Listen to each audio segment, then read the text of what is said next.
The new Accurascale Class 89s are here, but do these new badges set a new standard for ready-to-run models? Let's find out.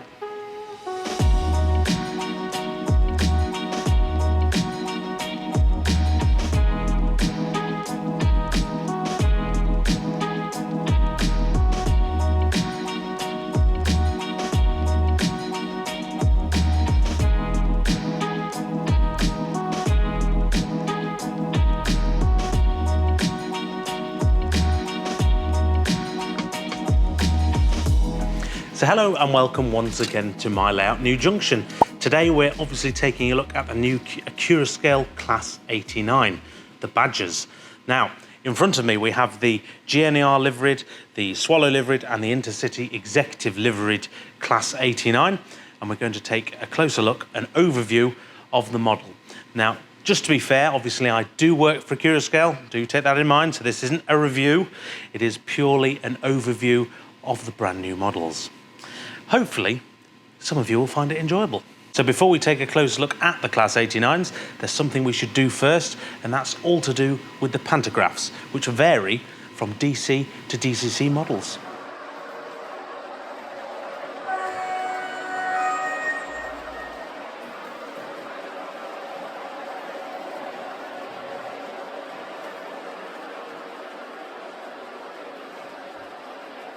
So I wanted to highlight the pantograph first. Now, when you open the box of the Class 89, you'll notice a couple of yellow cards, which are basically warnings for what I'm about to tell you.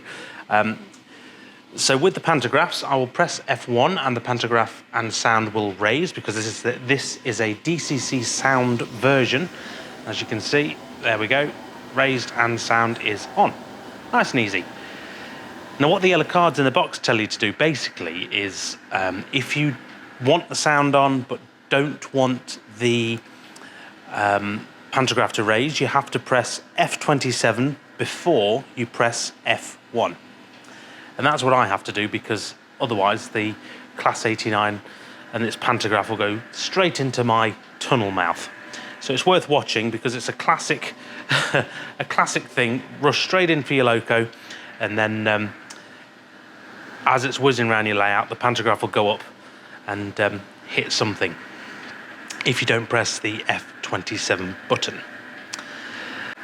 Now, on the DC version, it is slightly different. So the pantograph on the DCC sound version is free, there's no clips, it's completely controlled by its motor. Now, the DC version, there is a clip you have to undo first, which we will look at later on. But it's worth noting that the pantograph won't come up without undoing the clip on the DC version.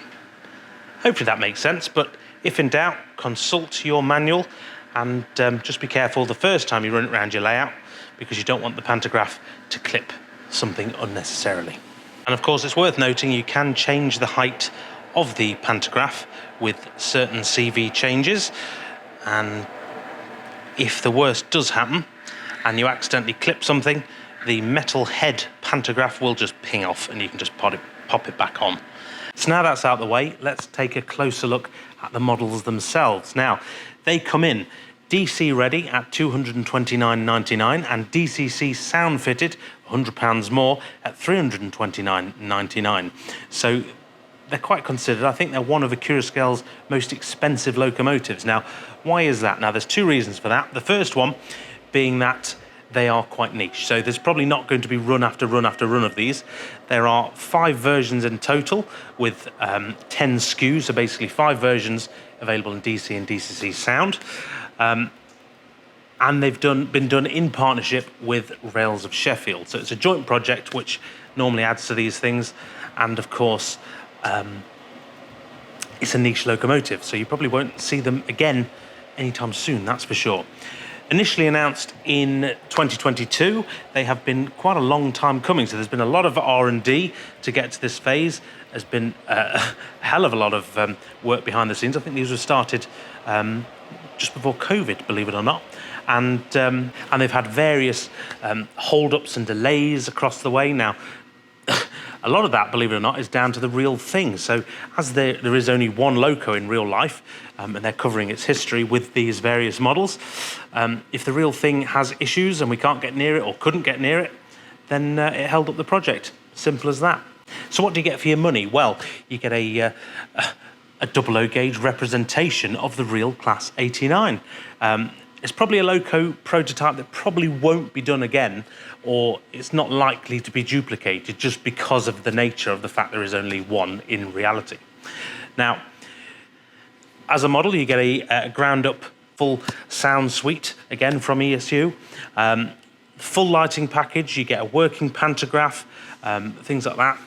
It's all the technology you'd want inside the locomotive, including a stay alive, which is handy for me because I've got the odd dead patch here still in my track work. But when it comes to details, something that Accurascale, dare I say, have to get right, the clues in the name. So let's go in a bit further and we'll see what we get.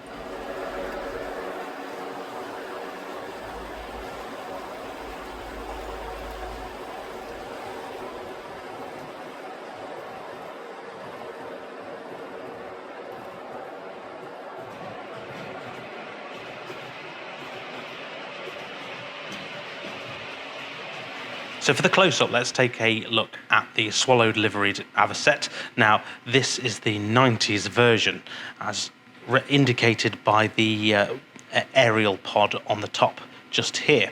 Now, the present-day one, LSL, who own the locomotive, have taken this off. That's one of the main differences, along with different warning flashes on the sides.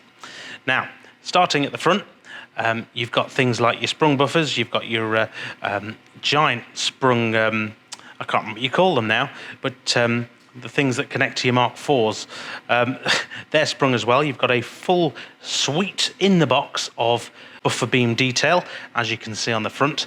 Now, as I mentioned before, you've got your full lighting package, you've got day mode, night mode, etc., all your various running lights.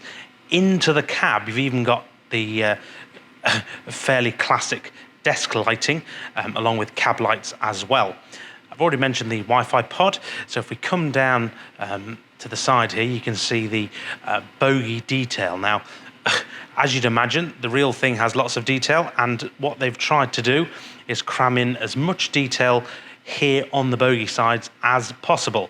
It always amazes me how much they can cram onto bogies, and every new model you see, not necessarily just from Accurascale, but in general, the more details you see on bogies, it's just amazing really what they can cram in. So moving on to the pantograph. Now, we've already mentioned some of the nuances of making it a practical modelled pantograph as well, but as I mentioned, we've got a metal pan head. The pan mechanism now, when it's raised, now sits flat, which is always a plus because it means it can run much nicer on your wires if they are tensioned well. They've even gone to the trouble of modelling the isolator switch on the loco. Now, I can never remember, is it up to isolate or down to isolate? You'll have to let me know in the comments. Livery application, as you'd imagine, it's very nice on all three models. And I think the 89s actually take all their liveries very well. It's very difficult to pick a favourite. Now, for me, I think I prefer the swallowed livery, just because that's what it is now in with its changes in the present day. But I've got to be honest, I've seen some GNER ones running around. I've got to say that takes it a close second, particularly with some Hornby Mark IVs and matching DVT behind it. Very nice. Moving on, underneath, in between the bogies, you've got the battery boxes and the various valves and details and things. I mean, they're, as you'd imagine, accurately done as well. Forward bogies, you've got the data panels, you've got the actual swallow on the side here, with numbers and plates again. And yeah, as you can see, a very nicely detailed Badger. But that's not where all the magic starts and stops. There is a few quirky things on the inside. Now, as you'd imagine, with a loco of this peculiar wedge shape, it's taken a bit of work to be able to squeeze in the pantograph motor and the various PCB speakers, etc., because it's twin speaker, remember. So let's take it into the light box for a closer look at what's on the inside.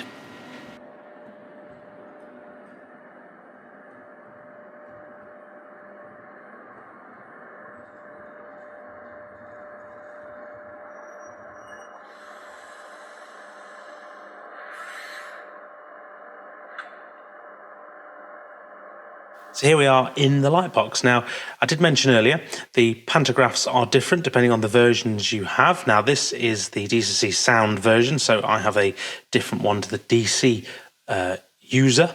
Now, if you do have the DC user, I recommend you going and watching the official Accurascale video on how to unlatch your pantograph, because you don't want to break it, and definitely don't force it. There is a clip and things to undo, so it's worth going and having a look at that. I will put the link in the description below this video.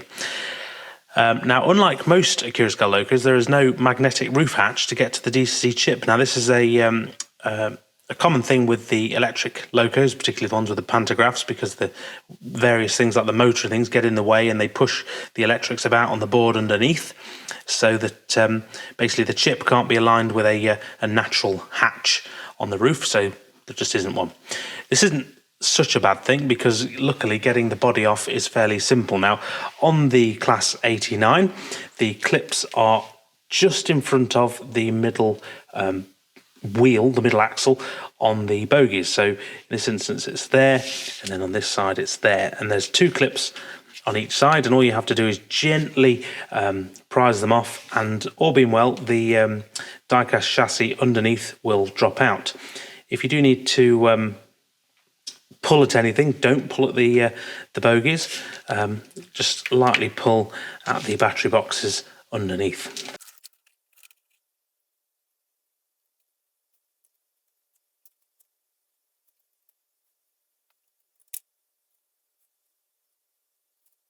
And there we go. With a bit of patience, that's nice and simple. Do just be very gentle as you do that. But all you're trying to do is get the clips up the side of the chassis here, the die-cast chassis. Right, let's look at the anatomy of the Class 89. So either end you've got your cab, you've got your small circuit board here for the lighting on each side. So you've got obviously your cab lighting, you've got your desk lighting, and then your headlights, things like that. Now, it gets interesting underneath the body here, because hopefully you can see this is your pantograph motor now. It's very self-contained, it's very small, but it's very ingenious, works very well. You've got the 3 pogo connectors which just join onto the PCB down here, and that's something worth watching, that none of your wires come and cross these 3 connectors when you're putting the body back on, because obviously that will stop the power and then stop the pantograph motor working. But that said, nice and easy, there's nothing else to detach, just the clips. So moving back, you've got your PCB underneath the speakers here. You've got your small sugar cube fitted speaker here, you've got your large Accurathrash speaker here, and then of course you've got your DCC sound chip, and then behind the DCC sound chip are your various light switches. Now, if you're going from DC to DCC sound, you'll have to take out the blanking chip here, and you'll also have to double check that your switches are in the new and correct position for the DCC sound chip you put in. Hopefully nice and easy. Of course, there is a card to show you the positions of the switches in the box. None of this affects you, of course, if you are DCC sound off the bat. Another thing that's worth noting with the DC ready versions, traditionally if you wanted to upgrade, you'd buy a bundle which included the chip, the EM1 speaker, and the 2 clips that hold in the speaker. Now, with the Class 89, the clips come pre-fitted to both versions, so you don't need to buy those this time around. It's just the speaker and the sound chip. And all you do is take up the sound chip, take up the DC chip, and put in the DC sound chip. Easy peasy. This is also a good opportunity, as always, to put in your drivers, your crew, should you want. And of course, Accurascale do the Model U packs, and you can have them in your seats, and you can glue them in, or you can put some black tack in. Nice and simple. And then good opportunity also to show you the massive metal, the die-cast chassis. It's not quite as heavy as a 60, but it certainly gives it all that traction you need.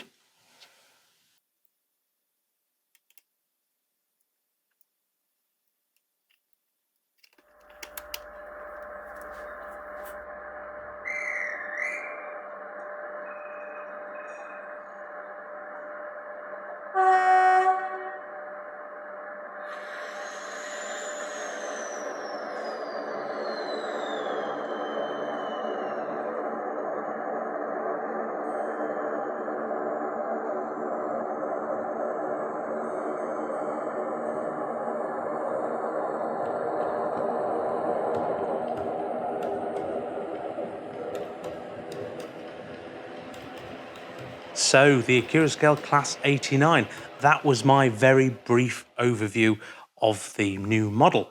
So what do I think? Well, it's a very considered purchase, that's definitely for sure, but of a unique prototype. I think without the partnership between Rails of Sheffield and Accurascale, I don't think this thing would ever have got off the ground, and it's very unlikely that we'll see another one in the near future, that's for sure. And we might not even see a rerun just because of the limited nature of the prototype. For your money, I think you get all the modern features that you would expect on a very modern and brand new tooled loco, like I mentioned, with all the various things like the sound, the stair lives, the lighting features, etc. It is fully functional and works very well and will not disappoint on your layout. So if this is your thing, you won't be disappointed. Now, if you're a sucker for a good box like me, a collectible box, they all come with a unique box, so they're very collectible. And I believe now the bulk of them have pretty much sold through by the time I've done this video, but the link is in the description should you wish to have a look or be notified of any spares. I think you'll have to agree at the moment, as modelers, we are truly spoilt. The amount of unique locomotives, which only up until recently we would have probably never seen from any manufacturers, to be honest. There's a real wide range of unique prototypes being done. It's very exciting. A good time to be a modeler, that's for sure. Continuing the electrics theme, next under closure inspection, I'm going to be looking at a brand new EMU from Bachmann, so do stick around for that one. That will be coming very soon. So I'm going to say a big thank you to you at home for watching this video. I'm going to say a big thank you as well to the channel patrons and members for keeping the lights on here in the studio. It is very much appreciated. Of course, if you'd like to see all the behind the scenes content first, do click on the link down below in the description. Otherwise, a layout video is on the cards and coming up very soon. We have some exciting progress, which I've tried not to show you in this video with the various running clips as I've been going around.